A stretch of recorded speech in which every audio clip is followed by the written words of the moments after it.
tubes qui sont dans cette boîte renferment des virus. Ils ont été génétiquement modifiés et vont être utilisés pour traiter une maladie jusqu'à ce jour incurable, l'amorose congénitale de Leber.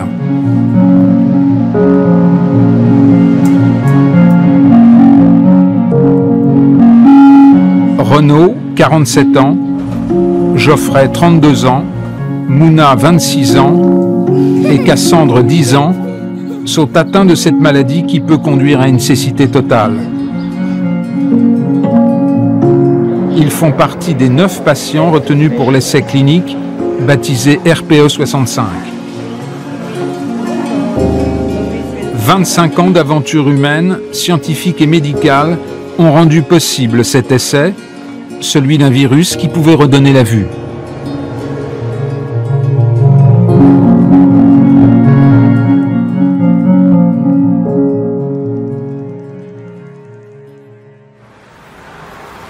Renaud naît avec la maladie en 1968. Mais à cette époque, l'amorose de Leber reste une pathologie dont on ignore la cause.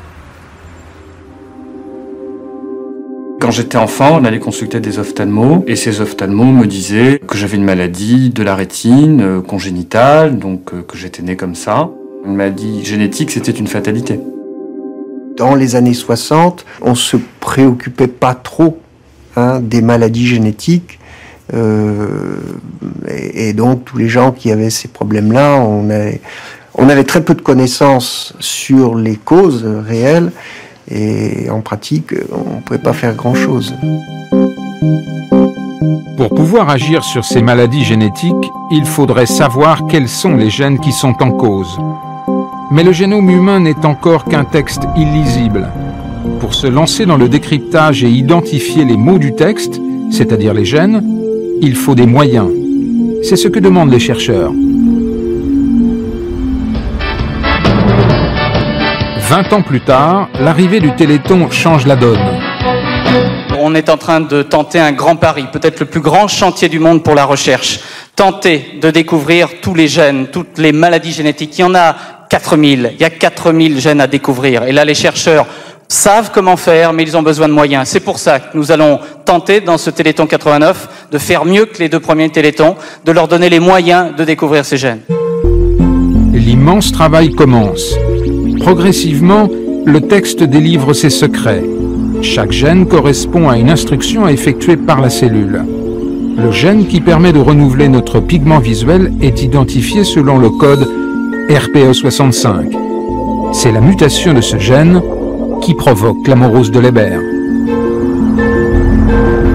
On identifie le gène malade, que ce gène malade est responsable d'une maladie qui s'appelle l'amorose de Leber, qui est connue, décrite. La description de cette maladie correspond à mes symptômes. À cette époque, Geoffrey est un petit garçon presque comme les autres. Mais l'amorose de Leber, dont il est lui aussi atteint, est une maladie évolutive. Il est aujourd'hui proche de la cécité.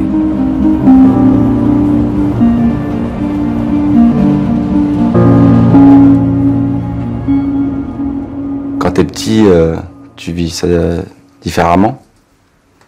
Tu te rends pas trop compte que ta vie descend. En fait, c'est sur plusieurs années à chaque fois, c'est par étapes. Tu te dis, bah tiens, c'est vrai, il y a 2 ans, je pouvais faire ça, maintenant je peux plus. Ah bah, quand j'étais petit, je pouvais faire du vélo, tout ça, donc je voyais les couleurs. Puis à l'école, j'arrive à écrire, au CP, comme tout le monde.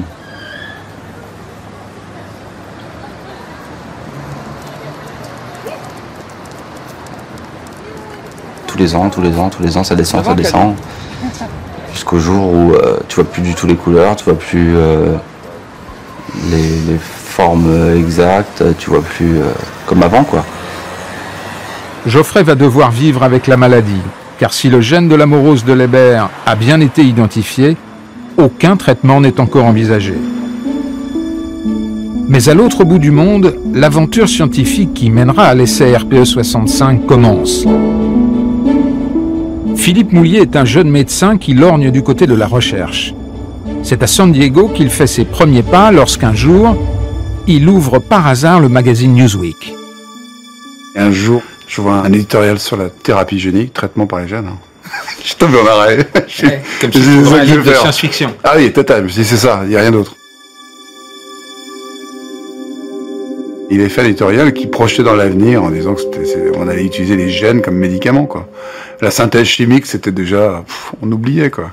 Donc quand j'ai vu cet éditorial, je me suis dit, mais c'est vraiment, je me souviens exactement du jour, d'où venait le soleil, je me souviens exactement du moment, enfin je peux retracer exactement. Ce jour-là, je me suis dit, c'est ça que je veux faire. Pendant que Philippe Moulier se lance dans la thérapie génique, à Pittsburgh, Fabienne Rolling, une jeune étudiante, se consacre à l'étude d'un virus dénommé AAV. On sait que les virus peuvent pénétrer à l'intérieur d'une cellule pour y déposer leurs gènes.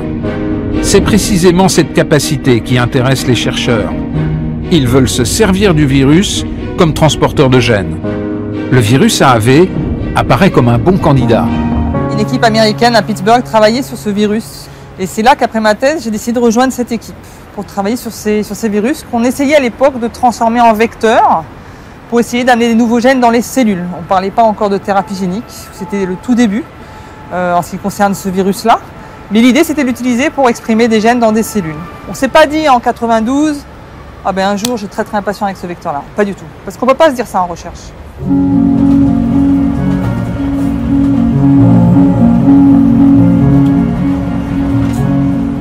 En 1992, pendant que Fabienne Rolling travaille sur le virus AAV, Mouna Hamza, une petite fille de 3 ans, montre des signes de troubles visuels. J'ai commencé à consulter des ophtalmos, j'ai consulté aussi un psychologue. Je voulais voir ce qui n'allait pas. Pour le psychologue que j'ai vu, il m'a parlé d'autisme. Mouna, elle avait même pas 2 ans. J'avais la vision qui commençait à baisser quand j'ai appris le nom de ma maladie. C'était un médecin à Toulon. J'étais avec Mouna, il m'a dit, voilà, votre fille, elle a la rétinite pigmentaire, elle va bientôt perdre la vue et il faudra penser à l'apprentissage du braille et à l'utilisation de la canne, tout en même temps. Elle avait l'air de me dire, non, il faut pas chercher, il y a rien et il y aura rien. Je réagis avec de la déception parce que je me dis que c'est dommage qu'il n'y ait rien à faire. Mais après, on garde toujours un espoir. Enfin, en tout cas, moi, je me dis que peut-être un jour, ils trouveront un traitement, ils trouveront quelque chose pour soigner cette maladie.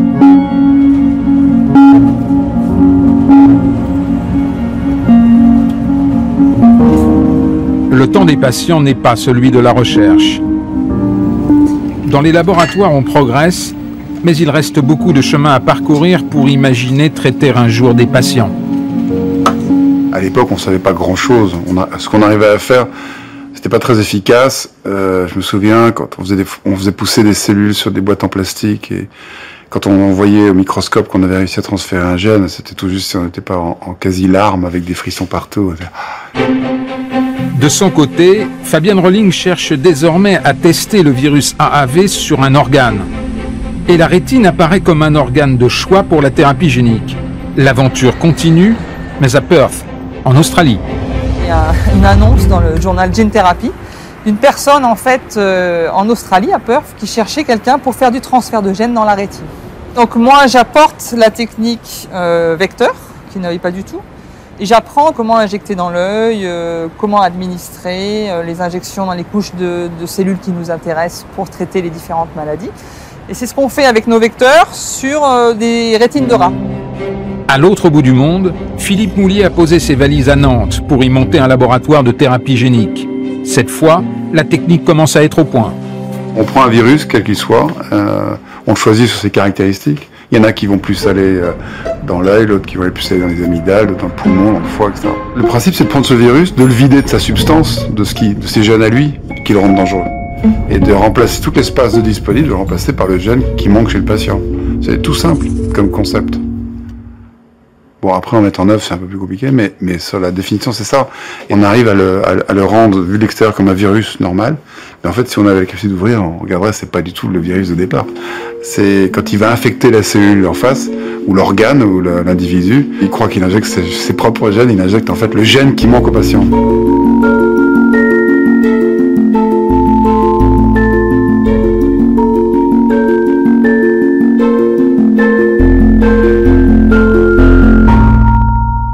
avance, ça avance, ça avance. Mais nous, on voyait rien, quoi. Pour nous, c'était pareil. Ça ne changeait rien. Donc moi, j'avais arrêté d'espérer, puisque quand tu espères quelque chose qui ne vient jamais, ça te fait tellement mal que, au bout d'un moment, t'espères plus.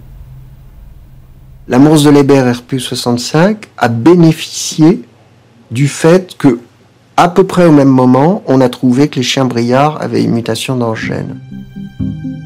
Christian Hamel lance une campagne nationale auprès des éleveurs français pour extraire des chiens briards porteurs de la maladie qui pourraient être traités.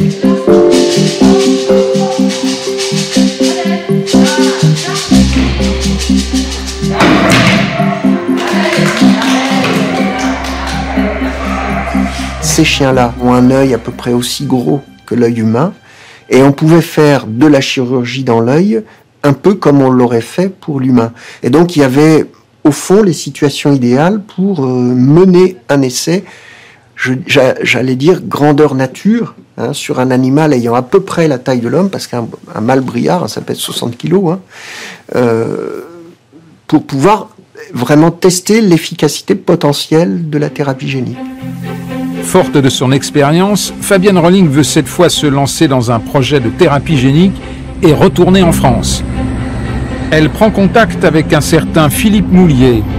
Les itinéraires des deux chercheurs vont se rencontrer. Le 21e siècle commence. Elle me parle de la rétine.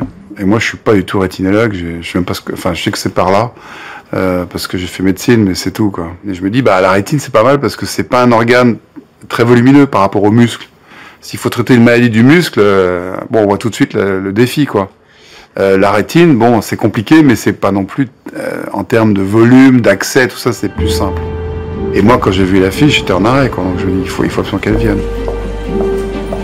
Philippe Moulier organise une rencontre avec Fabienne Rolling et le service ophtalmologie du CHU de Nantes. Le courant passe. La thérapie génique, j'en avais connaissance bien entendu avant, mais réellement j'en ai pris toutes les dimensions à partir du moment où on a commencé à se rencontrer pour voir qu'est-ce qu'on pouvait faire ensemble. On avait organisé une sorte de staff avec l'ensemble des médecins du service où elle nous a présenté ce qu'elle avait déjà fait dans le domaine. Et ça a été une aubaine extraordinaire d'avoir cette personne qui fasse le pont entre un service d'ophtalmologie et un laboratoire de thérapie génique. L'équipe autour de Philippe Moulier et Fabienne Rolling se constitue avec en ligne de mire l'essai tant attendu sur le chien briard. Du côté du laboratoire, on s'occupe de préparer les virus AAV pour leur mission de thérapie génique.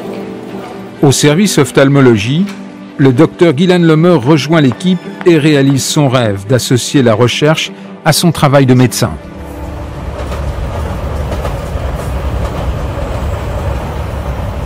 Cassandre Loiseau naît avec la maladie au moment même où se prépare l'essai sur le chien.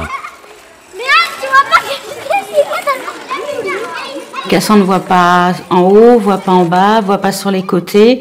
Elle voit en canon de fusil et puis surtout elle voit pas aussi les couleurs claires et très peu dans la pénombre, quoi. J'ai du mal à voir quand il fait noir. Vu qu'il y a le ciel, il est bleu foncé et souvent dans la nuit. Et que les bâtiments ils sont noirs, j'arrive à repérer les maisons, les bâtiments. En fait, on a découvert ça à 3 ans et demi, mais ça faisait un moment que moi je me posais des questions parce que depuis toute petite, Cassandre était toujours attirée par la lumière. Puis quand elle a commencé à marcher, elle continuait les marches des escaliers alors qu'il n'y avait plus de marche. Et l'ophtalmo me disait non, c'est de l'inattention, c'est de l'inattention. Quand on m'a annoncé la maladie, les médecins m'ont dit voilà, Cassandre a telle maladie, elle va devenir aveugle, elle conduira jamais, elle fera jamais tel ou tel métier. Et puis on m'a lâché comme ça dans la rue. Voilà. Et à vous de vous débrouiller après. J'ai pas très bien réagi, je ne comprenais pas. Il y avait que moi qui pleurais pas. Sinon toute ma famille qui était avec moi, ils pleuraient tous.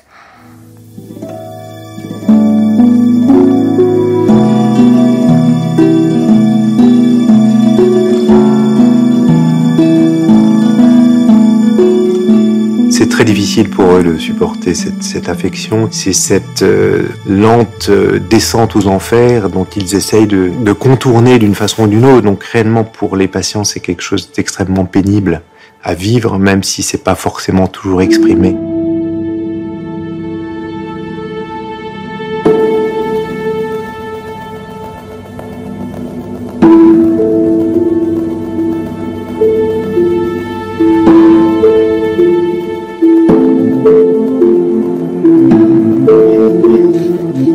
avril 2005. C'est le jour J. Après 5 ans de travail, l'équipe de Nantes se retrouve au bloc opératoire pour injecter le virus AAV, devenu vecteur, dans la rétine du chien Briard.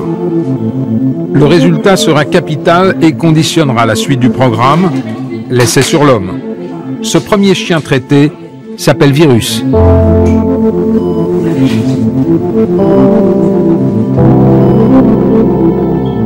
Est-ce que c'est possible que le chien dorme pendant 20 minutes ou pas? Parce qu'en théorie, le vecteur il met 20 minutes pour rentrer. On est un transfert de gènes qu'on optimise en fait. Pardon, excuse-moi. Attends, je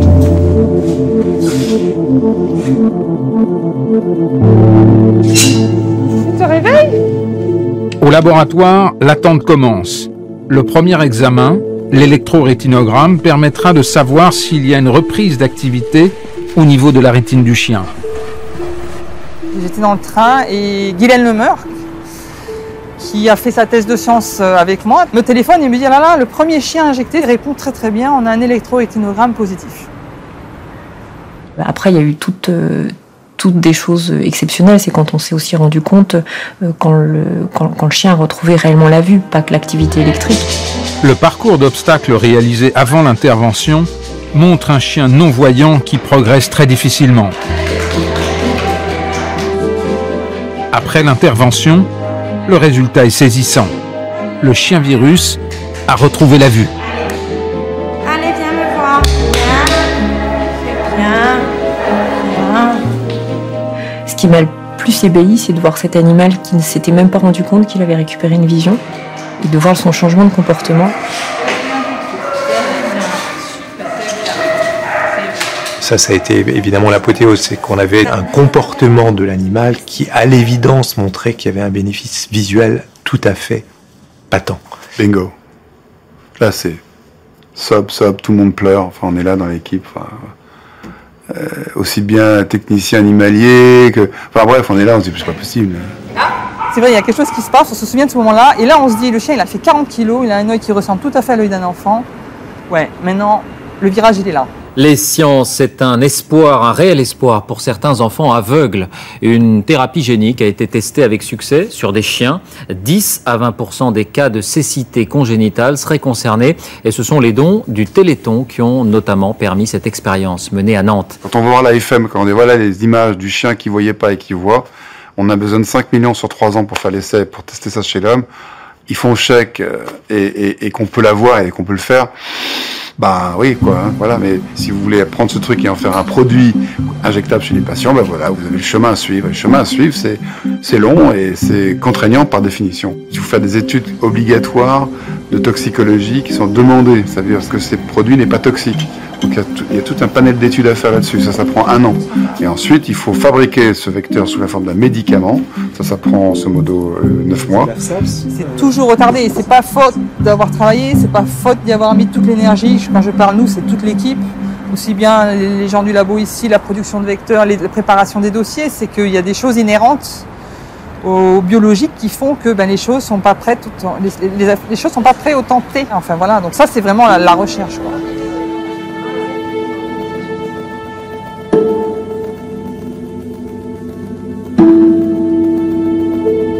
Le dossier part à l'agence du médicament, est étudié pendant 3 mois, revient avec des questions et retourne avec nos réponses. Ça prend encore 1 mois et demi, 2 mois, donc 5 mois en tout. Et enfin, un jour, on reçoit en l'occurrence le coup de fil en disant feu vert. Oui. Non, mais c'est ça. Ensuite, les capacités de purification sont... Là, la personne, le gars continue à me parler et j'entends déjà plus, quoi. Je me souviens très bien de ne pas avoir entendu. Ouais, attends, on a la tête ailleurs. Hein.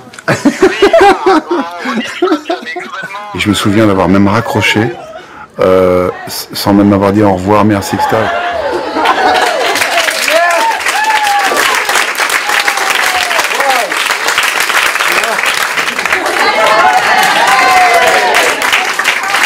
Merci, bordel. Ça fait 10 ans. Et vraiment, vous êtes tous pour quelque chose. Et vraiment, c'était fabuleux. Fabuleux.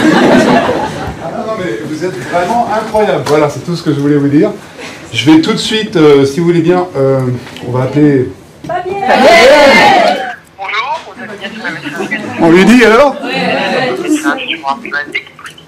vous remercie, à bientôt. Bravo Fabien! Bravo Fabien!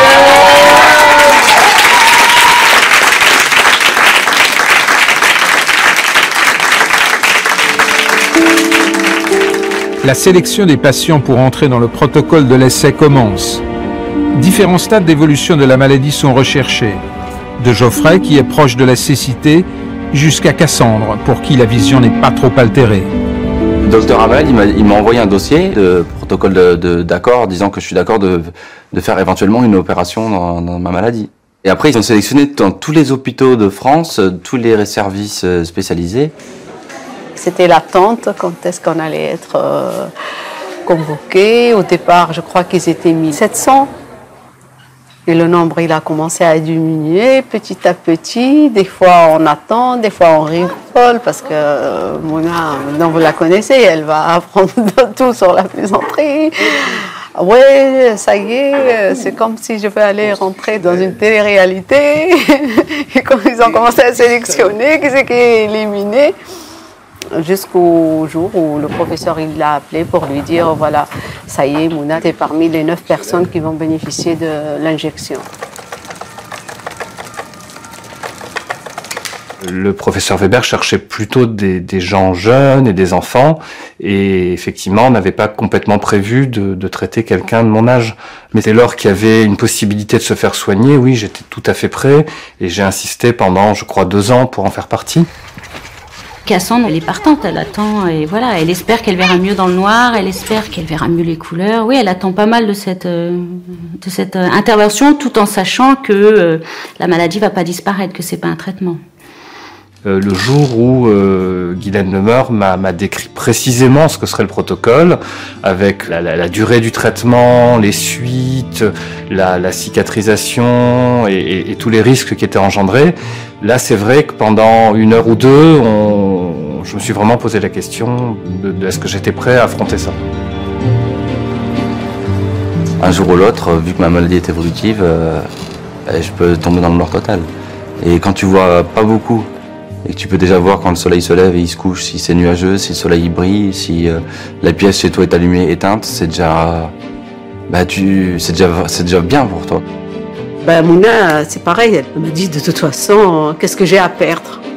Le pire qui peut m'arriver, c'est perdre la vue. Et de toute façon, si ça sert pas pour moi, ça va servir à d'autres cet essai. Et ça a commencé là.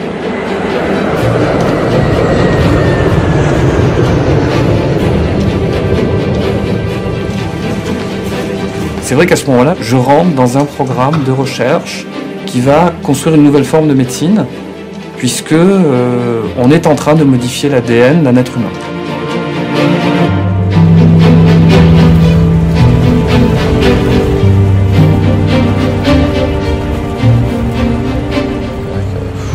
Ça va être une grande semaine. Ça y est, là, on est à même moins de 24 heures. Demain, à la même heure, je serai déjà opéré. Vous vous rendez compte? Oh là là. Et il n'y aura pas de résultat immédiat en plus. Hein. Non. J'ai la trouille, je suis contente, j'ai peur. Et je pense surtout à lui, comment il peut être. Et surtout, alors je me dis comme moi, ne pas lui donner du stress, ça c'est important. Parce que je me suis rendu compte que toute l'équipe a envie qu'il soit zen de chez zen, donc moi il faut aussi que je sois zen. Donc allons-y, on verra bien. Elle fait un gros travail sur elle-même. Je fais un gros boulot, ça c'est clair. Hein. Parce que c'est... C'est vrai. Il y a plein de trucs, hein. On a peur, on est content, il y a tous les sentiments qui se mélangent. Depuis le temps qu'on parle de ce médicament, on va pouvoir enfin le tester. J'ai peur parce que y a toujours des risques, donc ça reste stressant, quoi. Parce que c'est le premier. Hein. Premier en France. Hein. Voilà, même, et ceux qui sont passés avant moi, c'était des chiens. Alors, t'imagines si quand je voyais assez pour faire du vélo à l'époque, on me repérait à ce moment-là, je pourrais encore faire du vélo.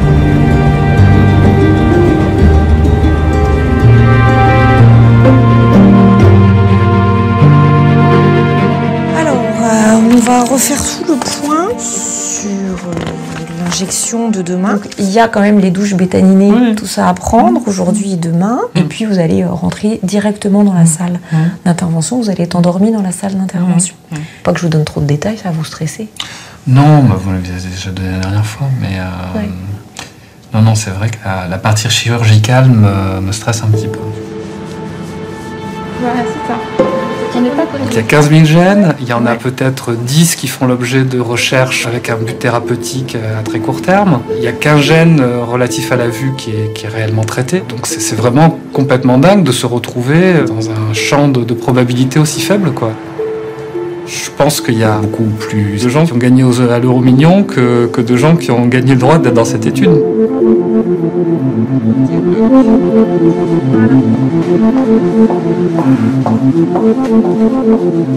Avant que Renaud ne rejoigne le bloc, Fabienne Rolling, Michel Weber et toute l'équipe accueillent Geoffrey, le premier patient de l'essai RPE 65.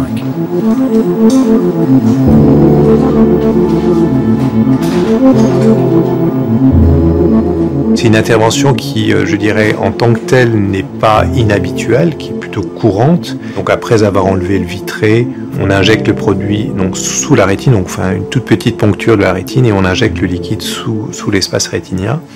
Et ensuite, on suture les portes d'entrée et on s'en va. La seule particularité, c'est l'injection de ce produit sous la rétine, qui est l'élément fort, puisque c'est la solution thérapeutique qui va apporter quelque chose au patient. Donc super. Moi, quand j'y suis allé dans ma tête, je savais que j'avais peu de chances de récupérer quelque chose, et si je récupérais un petit peu de vue, ça serait très très infime. Il fallait bien que quelqu'un essaye. J'y suis allé surtout pour être le cobaye, et si ça pouvait faire avancer encore plus pour les prochains, ben, j'étais très content de le faire. Allô? Madame Lelon, bonjour, Guylaine Lemeur. Ah, bonjour docteur. Ça va, il va bien, il est réveillé. Il va bien? Oui, il est réveillé. Là, il est toujours dans la salle d'intervention. D'accord. Un peu en salle de réveil, mais il est réveillé. L'intervention s'est très très bien passée. Énorme. Non, mais c'est énorme. Je contiens mon émotion et ma joie, mais c'est évidemment, pour nous, c'était un moment très fort. Le vecteur viral injecté chez le patient est considéré comme un organisme génétiquement modifié. Principe de précaution oblige, 4 jours de confinement total dans la chambre attendent les patients. Lorsqu'on écrit le protocole, on préfère prendre des précautions, donc que les patients restent dans une chambre de confinement, le temps qu'on soit sûr que dans les sécrétions nasales, dans le sang et autres, il n'y ait pas de dissémination du vecteur. Et une fois qu'on a vérifié qu'il n'y avait pas du tout de vecteur viral dans les sécrétions, on les a laissés ressortir. Ouais, ça va, ça va. Content de pouvoir sortir? Ah, enfin, ouais. Enfin?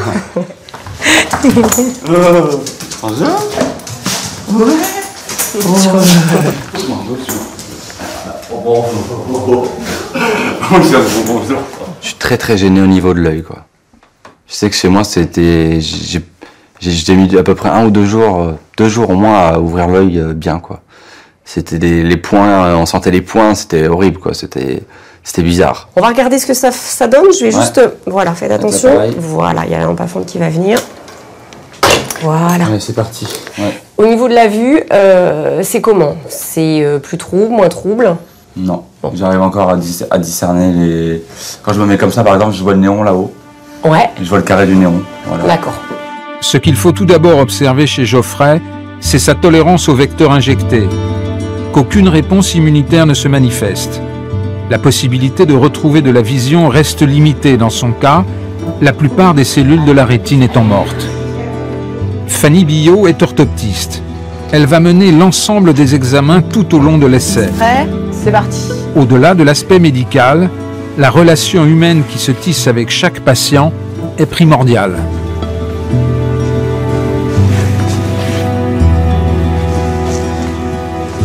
« 16 secondes. Mais pas trop tes mains, hein, parce que j'ai Tu m'as vu mettre les mains, là? Ouais. Non, c'est pas vrai. D'accord. Nathalie, tu m'as vu mettre mes mains? Bon, bah, tu vois encore la lumière, déjà, c'est pas mal. Parce que tu sais qu'il y a des risques. On les connaît, hein.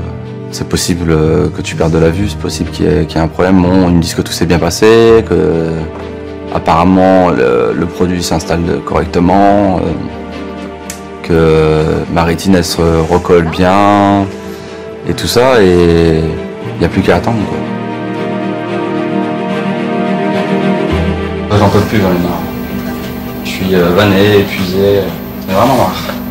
Au bout du rouleau.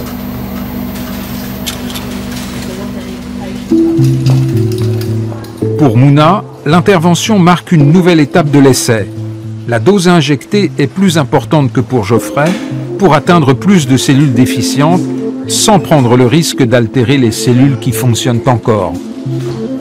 J'avais peur de l'intervention chirurgicale, mais j'avais peur aussi de perdre un peu le peu de vision. Même si je me focalisais pas dessus, je me disais que on sait jamais si ça rate, enfin s'il y a quelque chose qui va pas. Donc c'est vrai que j'étais assez stressée.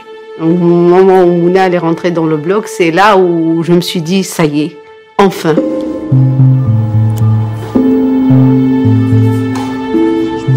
Le virus est à l'œuvre. Il pénètre dans les cellules de la rétine et dépose le gène RPE65.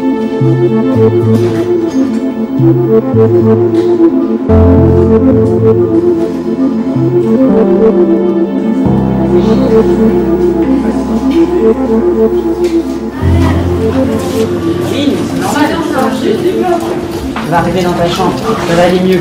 C'est que là on est dans le couloir. J'arrive pas à ouvrir les yeux, c'est normal. C'est normal, t'as quelque chose sur ton œil gauche en fait.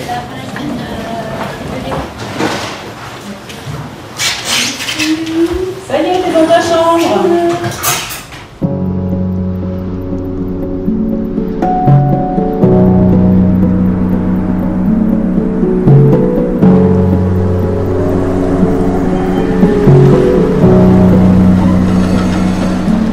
Durant 1 an, des examens vont rythmer chaque mois, puis tous les 3 mois, la vie des patients.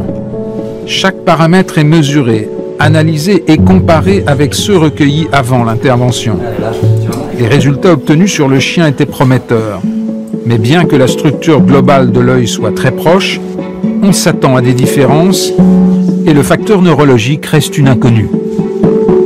À partir d'1 mois, on recommence à voir un petit peu avec l'œil opéré, mais beaucoup moins bien qu'avant. Donc évidemment, on s'inquiète. C'est assez déstabilisant parce que d'un coup, on perd nos repères parce que bon, malgré le peu de vision qu'on a, on arrive quand même à prendre des repères par rapport à ce peu de vision.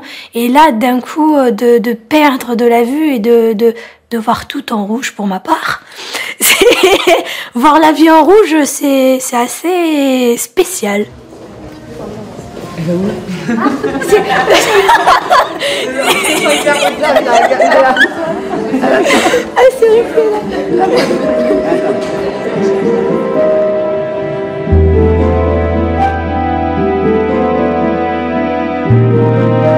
Fanny recueille progressivement les résultats des examens et les changements qui apparaissent chez chaque patient. Tu bien droit devant du coup.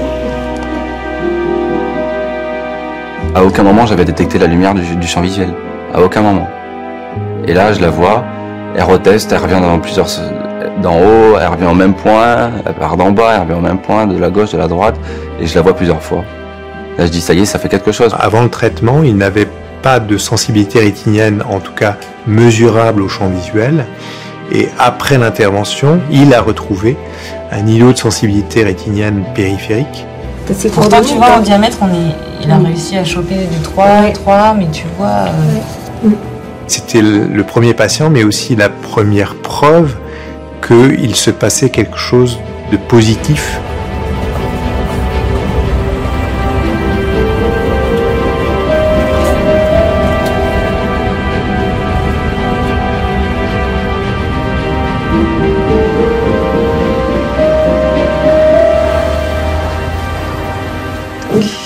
Faut juste que j'éteigne pour allumer les machines.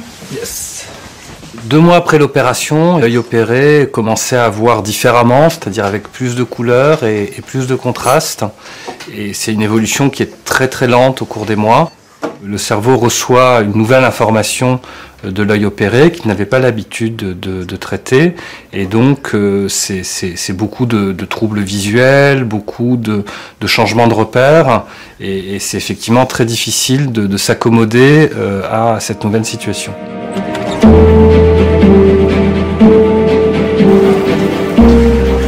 Et toi, comment tu te sens depuis la dernière fois ? Très bien. Visuellement aussi très bien. Ah, j'aime. Alors, est-ce que tu as des choses qui ont changé? Ou est-ce que tu trouves que c'est plutôt stable? Est-ce que tu... Non, franchement j'ai l'impression que, surtout pendant les vacances, que, je sais pas, j'ai plus de détails, plus de... En quoi, par exemple? C'était un exemple à peu près, enfin, plus concret, un truc? Par exemple, dans la voiture, ma mère, des fois, elle bouge un peu son bras, elle fait comme ça. Et ça, avant, je le voyais pas. Enfin, je l'entendais, mais je le voyais pas. Maintenant, j'arrive à le voir quand elle fait ça dans la voiture. Donc sur le côté gauche. Oui. Je pense pas que je vais oublier la première fois qu'elle a vu ma main se lever. J'ai déplacé ma main, elle m'a dit « Ah maman, t'as levé la main ?» Je dis « Ah bon ?» Elle me dit « Oui ». Après, on a commencé à jouer, t'as mis ta main devant le visage. Et après, on continue et le geste, on le répète plusieurs fois et à chaque fois, elle le voit. Et ça, c'est des moments qu'on Pour vous, c'est oublié. extraordinaire. Ah oui.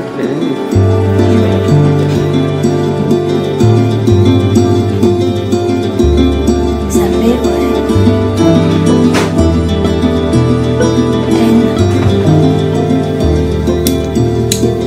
Vas-y. Comment c'est?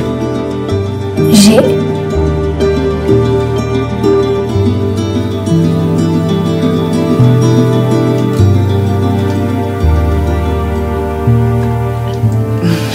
Avant, elle n'arrive à voir qu'à travers un petit trou de souris, ou de serrure, je dirais, qui est grand comme un haricot. Et donc c'est vraiment très petit, et donc pour voir une scène, elle est obligée toujours balayer la tête pour reconstituer la scène qu'elle a devant elle. Forcément, si c'est ce haricot grossit, et elle peut donc plus voir une scène en bougeant beaucoup moins la tête. Le champ visuel, il s'est encore agrandi. Donc le haricot magique s'est transformé en carte de la Corse. En gros, c'est un peu ça. Le patient a toujours raison, c'est-à-dire que ce qu'il nous décrit en termes d'amélioration, d'aggravation, de modification, c'est absolument la réalité, enfin, à quelques exceptions près de patients hystériques, mais globalement, ce qu'il nous décrit, c'est la réalité. Et si vous voulez, les moyens qu'on a d'évaluer la fonction visuelle, l'acuité visuelle, le champ visuel, sont des examens extrêmement précis, mais qui ne sont pas encore aussi subtils que la complexité, la subtilité de notre fonction visuelle. Tu as l'impression que ça progresse encore ou pas? Oui. C'est-à-dire, est-ce que, parce qu'il y a deux parties, c'est-à-dire qu'à un moment donné, l'œil, la rétine va récupérer par rapport au traitement, et il y a le cerveau qui va s'adapter à l'image que va envoyer la rétine et qui va faire des progrès aussi. Puisque vous me dites que ça fait 1 an maintenant. Ce que tu me dis là, ça s'est fait d'un coup, ou est-ce que chaque fois c'est un peu plus? Voilà, à chaque fois c'est un peu plus. Par exemple, maintenant je peux bien jouer avec mon frère. Ah, c'est quand même important, ça change un peu ton confort du quotidien sensiblement. Oui. Ça c'est intéressant. Oui. Parce que ça veut dire que le bénéfice il continue. Il y a 25 ans, c'était, voilà, on parlait de thérapie génique, si vous saviez d'où on partait, vous n'imaginez même pas, quoi. Et de là, se trouver à côté d'un patient qui dit, moi, grâce au vecteur que vous avez fait, je peux voir un peu mieux, c'est un aboutissement. Moi, j'ai fini ma carrière, c'est bon, quoi. J'ai une satisfaction personnelle, voilà. Je me rappelle très bien de ce que le professeur Rowling a dit. Elle a dit, moi, je suis contente aujourd'hui parce que je vois le résultat de 25 ans de travail. Je te vois devant moi. Et ça m'a vraiment touchée de voir un grand professeur dire ça. C'était le résultat de 25 ans de recherche. Tu es allé rendre visite à Fabienne Rowling et à toute l'équipe du labo. Tu te souviens de ce moment? Vous étiez là d'ailleurs? Ah ouais. Ah ouais. Je t'ai pas vu dans la salle là. Ouais, c'était magique ça aussi, c'était une grande table, je m'en rappelle, ils étaient tous là, pendus à mes lèvres quoi. Ah mais voilà, les gens arrivent. Donc, je vous présente Geoffrey. Bonjour à tous. Donc Geoffrey qui est pour nous le patient numéro 1. Oui. Mais plus que le patient numéro 1. Donc Geoffrey, en face de toi, tu as tous les gens du labo. Toutes les parties sont représentées. Donc les gens qui travaillent sur la partie scientifique, les gens qui ont produit le vecteur, les gens qui ont purifié le vecteur, les gens qui ont fait toute la partie administrative. Enfin bon, voilà. On m'a dit oui, alors quand tu vas être opéré, tu vas rester enfermé pendant 4 jours minimum. Pyjama en papier, serviette en papier, gants en papier, drap en papier, couverture en papier. Tout était jetable sauf moi. J'étais très ému. Ouais. Et eux aussi d'ailleurs. Et c'était, moi j'ai vraiment apprécié qu'on puisse rencontrer justement toute cette équipe. Et encore une fois, qu'il y a un côté humain. Personne n'a des questions? Moi j'en ai une. Geoffrey, est-ce que tu souhaiterais qu'on administre ce produit à ton deuxième œil? Ah oui, j'arrête pas de le demander à chaque visite. Moi je suis partant pour le deuxième œil. Hein. Maintenant que j'ai vu que le premier n'avait pas eu de problème, on peut aller au deuxième. Si à l'issue de ce traitement assez lourd, un patient vous dit « écoutez, moi je souhaite être traité du deuxième œil », très honnêtement, c'est absolument magique, parce que c'est la preuve définitive que le traitement est utile au patient et qu'il faut absolument continuer dans cette voie. En tout cas, moi je voulais vous remercier à tous d'avoir tous participé à l'élaboration de ce médicament, parce qu'il faut bien une équipe derrière. Hein, et voilà, merci à tous. Tout simplement.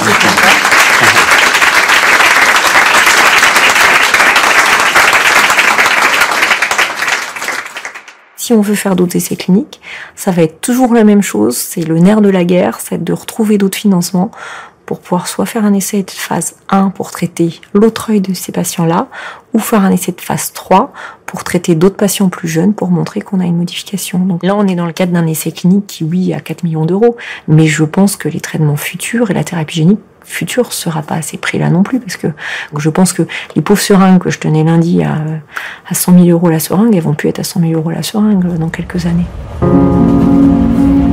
Geoffrey, malgré un îlot de sensibilité rétinienne récupéré, sa vue ne s'est pas améliorée. Mais il espère pouvoir garder la perception de la lumière qui lui reste. Renaud a observé une amélioration et attend de pied ferme de pouvoir passer au deuxième œil. L'enjeu pour Cassandre, la dernière patiente de l'essai, est de pouvoir récupérer un champ visuel qui a commencé à se rétrécir, mais il est surtout de stopper l'évolution de la maladie. Cassandre sera peut-être en France le premier enfant touché par l'amorose de Leber à ne pas connaître la cécité. J'ai rencontré Cassandre à l'occasion du Téléthon. Ça m'a fait bizarre parce que à un moment, je me suis un peu mis à sa place, à l'époque quand moi j'étais jeune, et que j'espérais qu'on me propose une opération, et elle était là toute jeune et elle savait qu'elle allait pouvoir se faire opérer, et c'était comment on pourrait dire? J'ai pas de mots.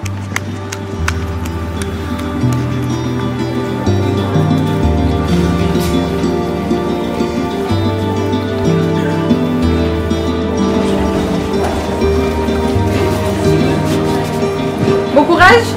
Peut-être à tout à l'heure, parce que c'est moi qui viens de chercher. Tu vas respirer bien.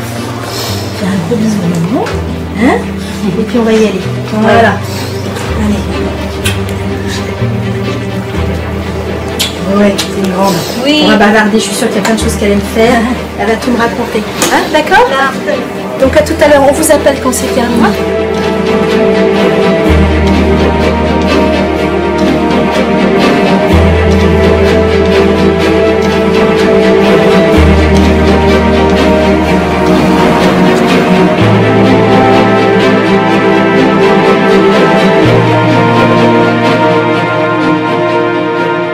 Je me suis réveillée, j'ai voulu ouvrir les yeux et direct je les ai refermés car ça m'a fait très très mal.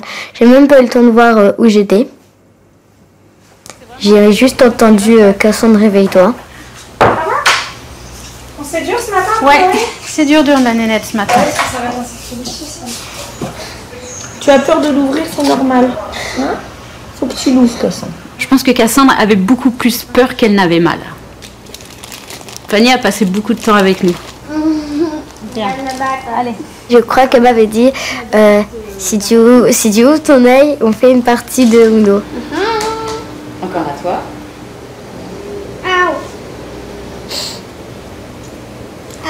C'est bien cher.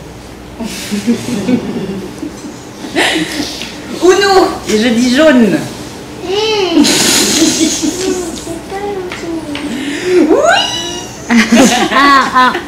Alors vas-y. Encore. Allez, vas-y, concentre-toi. Arrête de faire les gros yeux alors. Cassou. C'est important pour moi, vas-y, regarde. Ouvre. Sois sérieuse, s'il te plaît, Nénette chérie. Voilà. Mais si.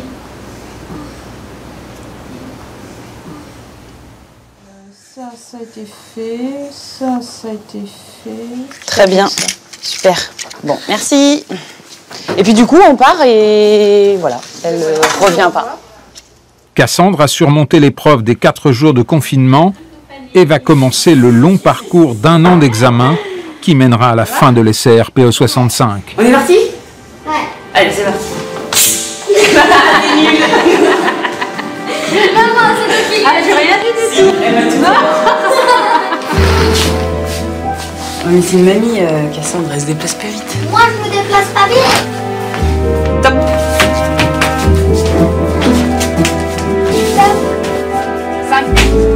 Au niveau des examens qu'a fait Fanny ce matin, on voit une différence entre le champ visuel qu'on a fait avant et après pour l'œil gauche. On voit le champ visuel qui est plus grand.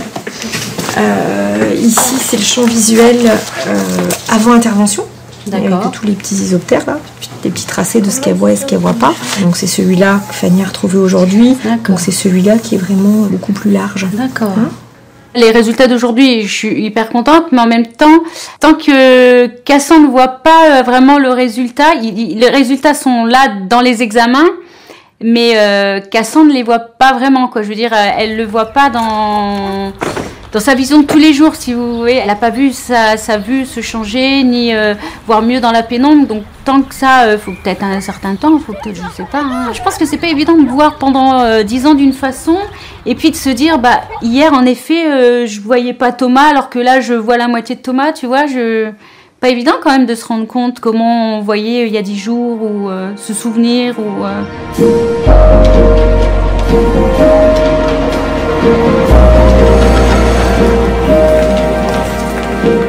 Cassandre, qu'est-ce qu'elle nous raconte? Tu veux du changement, toi? Bof. Il n'y a pas de changement pour toi? Non. Qu'est-ce que tu m'as dit hier, Cassandre? Oui, que t'es dans un magasin et il faisait sombre et j'ai réussi à voir la couleur d'un vêtement et à me guider toute seule. C'est ça. Et tu vois une différence entre les deux yeux, entre l'œil qui a été traité ou non? On peut entendre la patiente qui, elle, fondamentalement ne voit pas de différence parce qu'elle avait un champ visuel relativement préservé avant le traitement. Donc le fait qu'elle gagne un peu n'est pas déterminant par rapport à des gens qui voient plus rien et qui retrouvent même ne serait-ce qu'un tout petit îlot de champ visuel. Donc elle voit pas la différence, mais évidemment ce qui est elle pourra peut-être un jour l'appréhender. Je l'espère pas, c'est si on ne traite pas son deuxième œil, elle pourra à ce moment-là, peut-être avec le temps, voir la différence entre un œil traité qui, je l'espère, conservera ce bénéfice fonctionnel sur la durée par rapport à un œil non traité qui, possiblement, pourrait voir les performances visuelles décliner avec le temps. Positif quand même, c'est bien. C'est très bien.